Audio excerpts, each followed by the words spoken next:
And there you get a great look up pit row at all four of our boats. Now let's look at the drivers. Bucket List Racing, U40. Dylan Runney's got a game face on there. He knows he needs points in this one.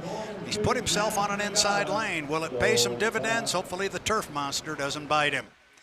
The Flavor Pack, Jamie Nielsen, the Miss Flavor Pack. It's going to be in lane number 2. There's Jamie, looking good. He's anxious. We talked to him a little bit ago. He showed some speed yesterday. He just unfortunately jumped the clock. He'll look for a better start. There is lane number 3. It is the U3. Corey Peabody in the Tahoe Miss. There's Corey. Want to talk about a game face? There's one right there. Absolutely. Corey has got his game face on for the 2026 season. He is ready to go. And rounding out our field is going to be our boat number 1, BWR Racing, with Andrew Tate. There is the one. There is Andrew Tate. He's going to be on lane number 4. And in 4 minutes and 50 seconds, they're going to be right in front of us, Dustin Eccles, and they're going to be flying. Oh, this is what we've all been waiting for. Finally, some unlimited hydros on the river. Here we go. Buckle up. Here we go. First boat away from the dock. It is Andrew Tate in the U1 BWR Racing. Coming out at the far end of the pit area is going to be the U3, the Tahoe Miss, and Corey Peabody. He is away from the dock. We still see from the air there, you can see the orange Bucket List Racing and Dylan Runney. Clearly they have pushed the nose out away from the dock, as they have on the Miss Flavor Pack. So 2 boats are out on the water, the other 2 are pointed toward the river, and some of the magic and the mystery is gone. We know what lane they're going to be in, so there's no big rush to get out here. Yeah, all these drivers have their timing marks already figured out. They know where they want to be, so there's no big hurry to get on the race course and do something. They just need to stick to their own game plan. Dylan Runney leaving the dock right now in the 40 Bucket List Racing. Still at the dock. Looks like Jamie's starting to spool it up here in the U11 Flavor Pack. Yeah, he's got it up and running as well. I don't think there was a problem there. I think they were just hanging, maybe waiting for Dylan Runney to clear in front of him, but 4 boats are supposed to be in the heat. 4 boats are up and running. Dylan Runney in the U40 Bucket List Racing. Jamie Nielsen in the U11, the Miss Flavor Pack. Corey Peabody in the Tahoe Miss, that's boat number 3. And on the outside, the U1 BWR Racing and Andrew Tate. Yeah, all the boats right now spread all over the race course, and that's just fine. They're going to stick to their game plans, get a good timing run.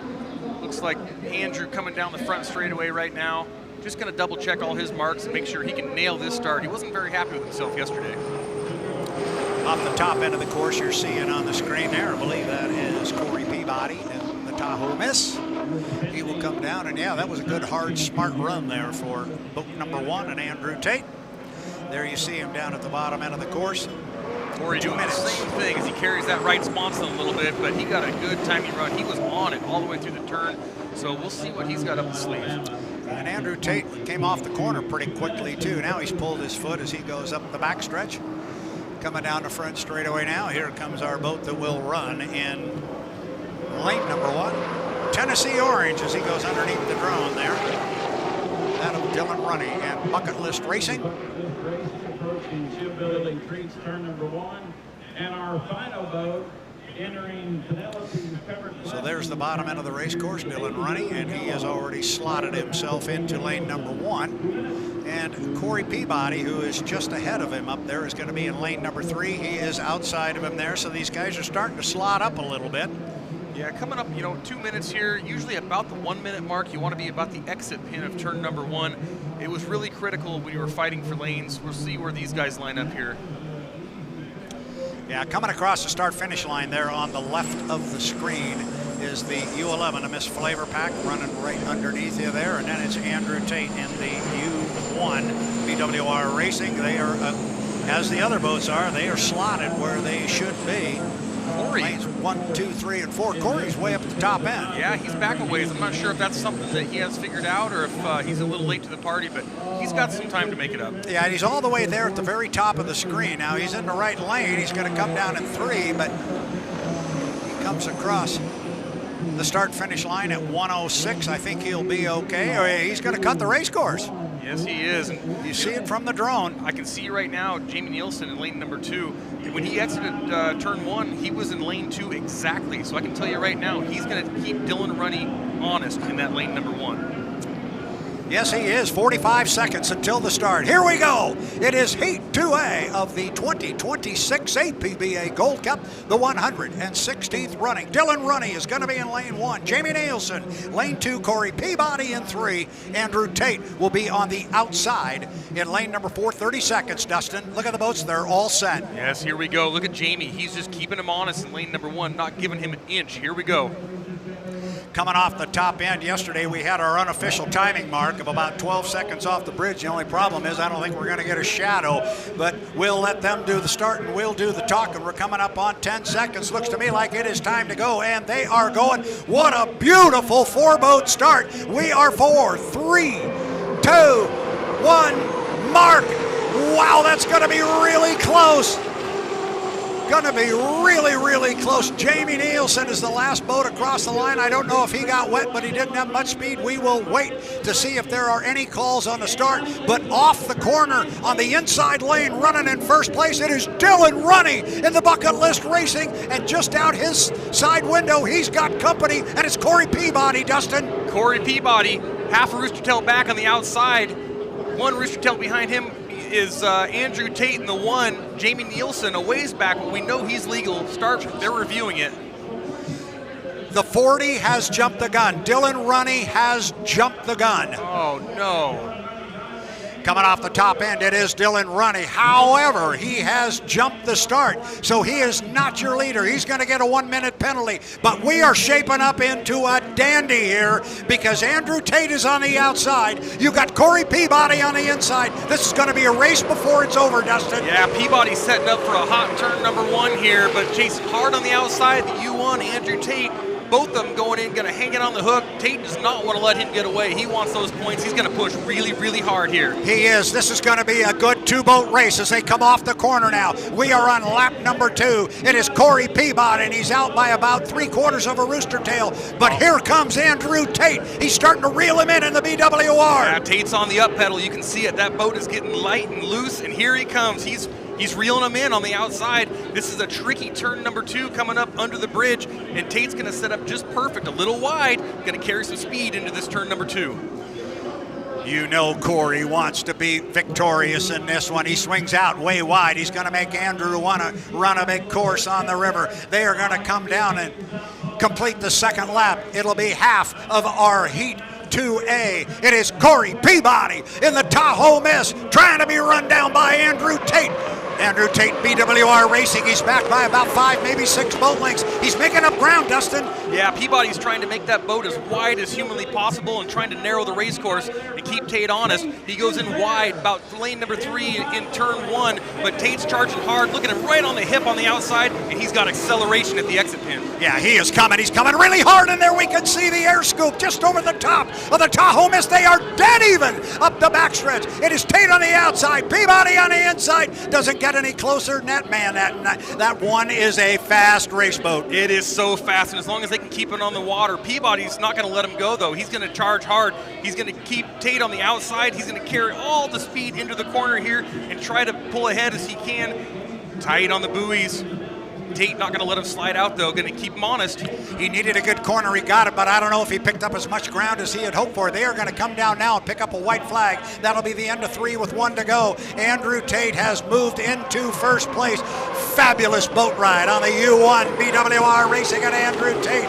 Then it's Corey Peabody. Corey doesn't want to let him go. He's going to stick his nose in there. I think it'll see how this corner goes, and if it doesn't go that well for Corey Peabody, we might see him pull his foot. Yeah, Tate's going to be really, really careful here. He wants to leave him plenty of room, keep him honest. But look at Peabody. Peabody accelerates hard.